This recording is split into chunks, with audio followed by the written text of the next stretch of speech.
September 6th marks the end of summer and the beginning of autumn. Here are some gardening tasks to do now.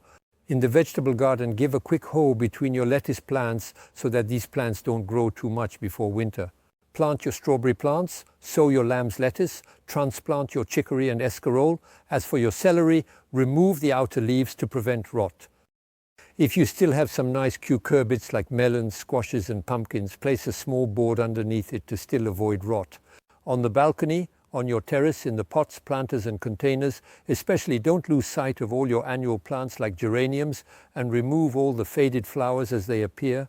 And then what is very important, the season is not over, especially apply fertilizer now until the month of October. In the orchard, collect all the apples and fallen fruits in general, keep the slightly blemished apples to make compots, and put all the truly diseased fruits in the compost. Do not leave them on the ground as you risk spreading the disease for the next year.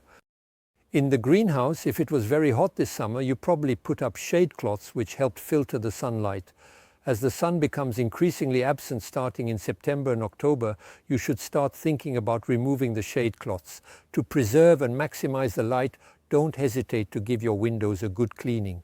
On the lawn, take advantage of a rainy or overcast period to apply a little bit of fertilizer, an organic fertilizer that will help replenish your grass.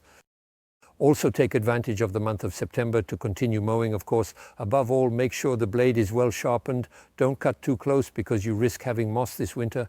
Take advantage of the month of September to tie the main branches of your rose bushes. Preferably place them horizontally. And you can see on this branch that the secondary branches are starting to grow. Well, that's how you'll have flowers next year.